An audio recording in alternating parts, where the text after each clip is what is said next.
Hello YouTube family. ఈరోజు మా వారి బర్త్డే. మీరందరూ అయితే విష్ చేయండి. మా వారి బర్త్డే కోసం నేను చేసిన స్పెషల్ అయితే ఇవి మడత కాజాలు. బయట క్రిస్పీగా లోపల సాఫ్ట్గా చాలా బాగుంటాయి. సో మన వీడియో కొత్తగా ఎవరైనా చూస్తుంటే సబ్స్క్రైబ్ చేసుకోండి, లైక్ చేయండి, మీ ఫ్యామిలీ ఫ్రెండ్స్కి షేర్ చేయండి. ఫస్ట్ అయితే ఒక కప్పు మైదా పిండి తీసుకొని జల్లిచ్చేసుకొని దాంట్లో కొంచెం వంట సోడా, అదేనండి సోడా ఉప్పు, దాంతోపాటు ఉప్పు వేసేసుకొని కొంచెం నూనె వేసేసుకొని అంతా కలిసేలా కలుపుకోవాలి. ఇలా అంతా కలిసిన తర్వాత దీంట్లో కొంచెం కొంచెంగా వాటర్ వేసుకొని చపాతీ పిండిలా కలిపేసుకోవాలి. నీళ్ళు అనేది ఒకేసారి వేసుకోకుండా కొంచెం కొంచెంగా వేసుకుంటూ పిండి అనేది తడుపుకోవాలి. ఇంకొకటి, పిండి అనేది మరీ మెత్తగా ఉండొద్దు, అలా అని గట్టిగా కూడా ఉండొద్దు. మనం చపాతీ ముద్ద కలుపుకుంటాం కదా, అలా ఉంటే సరిపోతుంది. సో అలా కలిపేసుకొని పిండికి గాలి తగలకుండా ఏదైనా లెడ్డుతో కవర్ చేసేసుకుని కొంచెంసేపు రెస్ట్ ఇస్తే మంచిగా మెత్తగా అవుతుంది. సో చక్కగా మనం పలుచగా ఒత్తుకోవడానికి పిండి అనేది సెట్ అయిపోతుంది అనమాట. పిండికి మెత్తగా అయ్యేలోపు ఇంకోవైపు షుగర్ పాకం అయితే రెడీ చేసుకుందాం. నేనైతే మైదా పిండి ఒక కప్పు తీసుకున్నాను, అందుకని చెప్పి షుగర్ అయితే 3/4 కప్పు తీసుకొని 1/2 కప్ వాటర్ వేసేసుకొని మీడియం ఫ్లేమ్లో పెట్టేసుకొని కొంచెం లైట్ తీగ పాకం వచ్చేంత వరకు ఉంచుకుంటే సరిపోతుంది. ఎక్కువ పాకం పట్టాలనే హడావిడి కూడా ఏం లేదు. సో ఈ విధంగా వచ్చిన తర్వాత స్టవ్ ఆఫ్ చేసేసుకొని 3 నుంచి 4 చుక్కలు నిమ్మకాయ వేసేస్తే మనం ఏ స్టేజ్లో అయితే దించుకుంటామో అదే స్టేజ్లో ఉంటుంది సిరప్. మనం ఇవన్నీ కాల్చుకొని రెడీ చేసుకునేంత వరకు. ఇప్పుడు పిండి నానిపోయింది. మనం ఒక ముద్దను 3 ముద్దలుగా చేసుకొని 3 చపాతీలు చేసుకుందాం. ఎంత వీలైతే అంత సన్నగా ఈ విధంగా రుద్దుకోవాలి చపాతీని.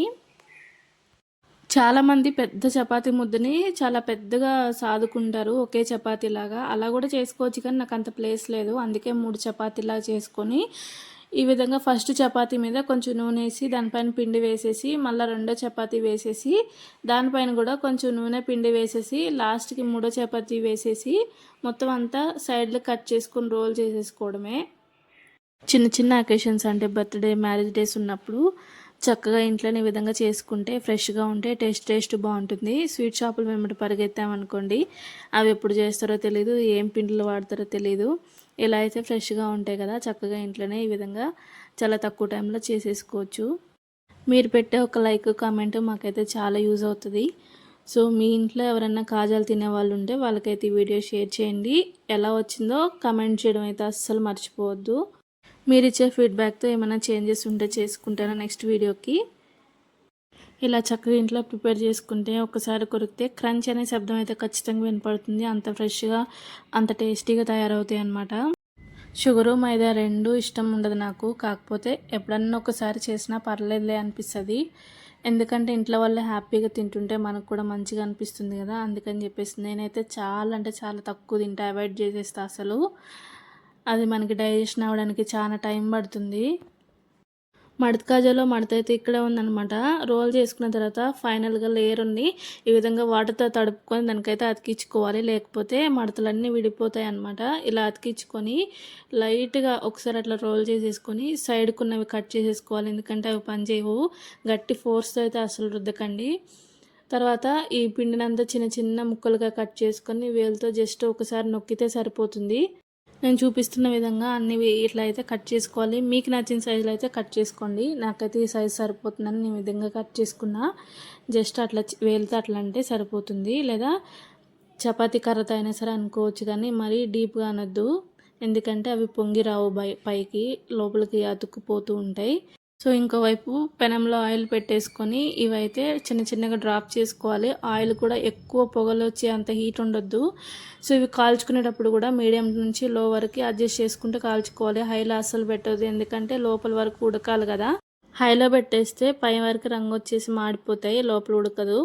సో కొంచెం ఓపిక్గా చేసుకోవాలన్నమాట ఈ కాల్చుకునేది మాత్రం. ఇవన్నీ కాలిన తర్వాత తీసేసుకొని 1 నిమిషం నూనె వదిలిన తర్వాత షుగర్ సిరప్లో ముంచేసి ఒక 10 నుంచి 15 నిమిషాలు షుగర్ సిరప్లో అలానే వదిలేస్తే షుగర్ సిరప్ అనేది లోపల వరకు వెళ్ళి అవైతే చక్కగా నాని స్వీట్ అనేది చాలా బాగుంటుంది.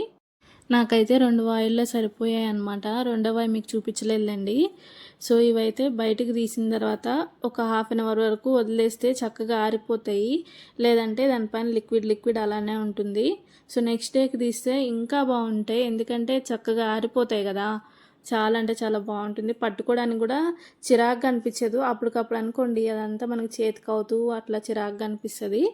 సో ఫైనల్గా ఈ విధంగా తీసేసుకొని సర్వ్ చేసుకోవడమే. మీకు చూపించేది అయితే నెక్స్ట్ డే అనమాట.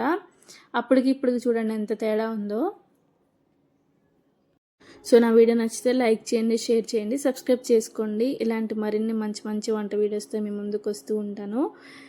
సో నేను చూపించే అయితే జెన్యున్గానే చూపిస్తాను. నాకు ఏదన్నా రాలేదు అంటే మాత్రం నేనైతే అస్సలు అప్లోడ్ చేయను. ఎందుకంటే నన్ను చూసి ఇంకొకరు ఎవరైనా చేస్తే అవైతే పాడైపోతే వేస్ట్ కదా. అందుకని చెప్పేసి నాకు మంచిగా అనిపించి టేస్టీగా అనిపిస్తున్నాయి మా వంటలు మాత్రమే నేనైతే మీకైతే షేర్ చేస్తాను. థ్యాంక్ యూ ఫర్ వాచింగ్ అండి. Bye bye.